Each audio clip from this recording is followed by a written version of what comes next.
tere hommikust! Enne veel, kui Soomaad hakkavad vallutama suurveed, oleme meie tulnud siia, et nautida seda talvist oleskelu. Avastame seda Soomaa kanti.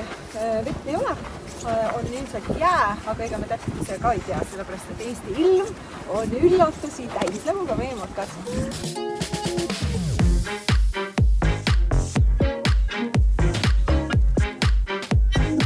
Kuna meil viimasel matkal ei olnud midagi kaasas, mida matkajad võtavad ütleb kaasa, siis vaadake täna on niimoodi. Täna on ikka next level, Kertu võttis kõik asjad kodus kaasa, mis oli.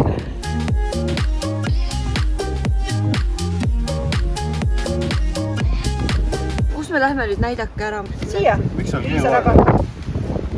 Siin on ka kihvt koht. Keegi praegu ei filmi. See matkal on kihvt. Siia lähme siis hommikul päikestõusu matkale. Seal on hunt ka. Hunt! Mis raba on? Riisaraba, just teada suitsetamine on siin keelatud. Koeraga võib siin käia, aga koer ei tohi jääda siin teha. Ja laudteest ei tohi kõrval astuda. Mitte mingil juhul ja siin kuskil on hunt. Meie seekord on selles mõttes hea, et mitte poisid ei toonud meid metsa, vaid meie tõime poisid metsa.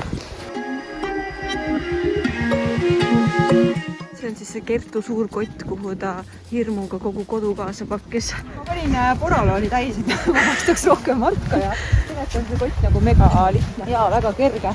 Kõik arvavad, kus see suku raske kott sul on. Välja teeb terve palju rännaku tegi niimoodi. Sa jätad täiega professionaalse matka ja mulje. Ma tean, see on tänu nendele päikeseprillidele. Kuulge, mina olen pettunud. Nii väike ring. Siin me siis ööbime. Kertu, kas sa magad saunas? Ja mina olen saunanaine. Kõigepealt ma kütan sauna kuumaks, siis istun laval, vahepeal käin tali suplemas ja siis magan ka veel siin.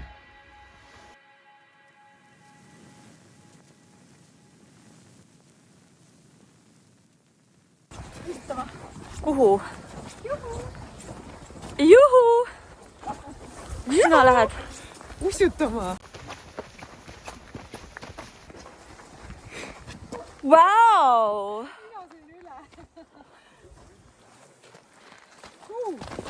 Kaugel me lähme üldse? Me lähme nii kaugele, kui saab. Õnneks on meil triksid kaasas. Kui kukume läbi jää, siis saab talisupluse ühtsi ka ära teha. Kas triks on seljas või kotis? Mul on ainus asi, mul on nende uiskude jalga panek lihtsalt nagu nii räige protseduur. Ausalt. Milline teenindus? Nii hea. Kui happy oled? Silver, kas sa oled sama happy kui Kertu? Jaa. Jaa.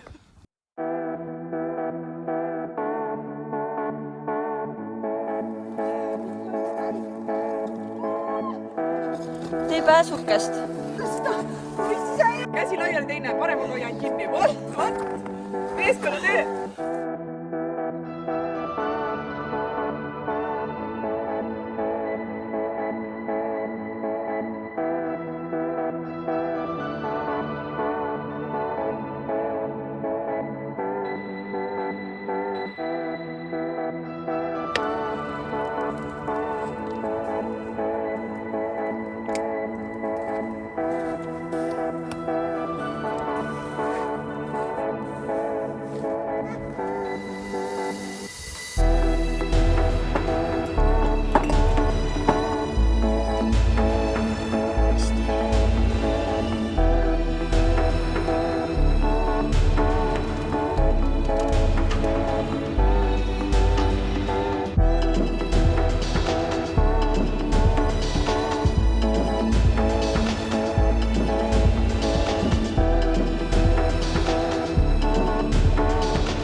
Tead, mis matkast loob tegelikult päris matka?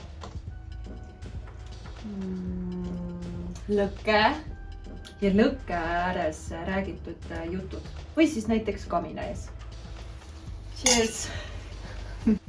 No nii, Kertu võrrud kärre kohe. Murrud kerra just nimelt. Me ei tea muidugi, mis on kõige soojem koht. Me oleme siin praegu mõelnud, on ju, korstna lähedale, sest korsten ilmselt huugab veel mõnda aega sooja. Hetkel on siin temperatuur, ma arvan, 38, sest kogu see sauna soojus on üles tõusnud. Aga mõne tunni pärast see majas ei sooja küll ei hoia, nii et ma arvan, mõne tunni pärast külmetame, nii et vähe pole, nii et Liisu, ma viskan jala üle sinu, nagu sina Keenias viskasid mulle. Nüüd on minu kord. Siis me oleme viigis jälle. Me magame siin niimoodi, nagu nunnupallikesed. Korsten on siin. Mul on ööpesu, kas sa siia võtsid ka peale või? Mul on ööpesu juba. See on mulle soepesu. Soepesu ei jäänud peale. Väga hea.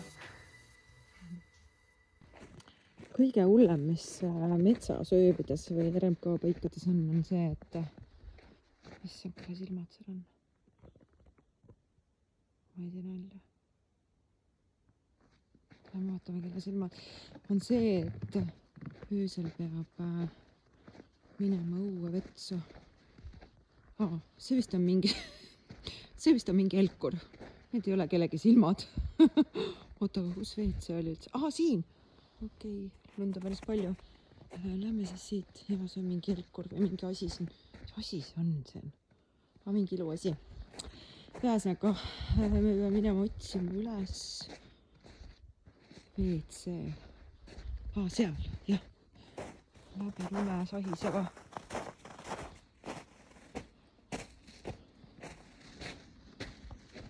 Vaat see öine metsaskäik on kõige keerulisem osa metsas.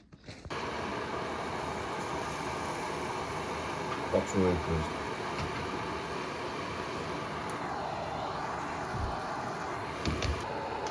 Keerame ei peale.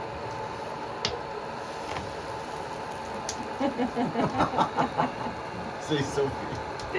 See ei sobi, muidugi see ei sobi. Vaata, milline pann kuhkas. Ei tulnud küll nii paljud asjadega. Mis nali see on praegu?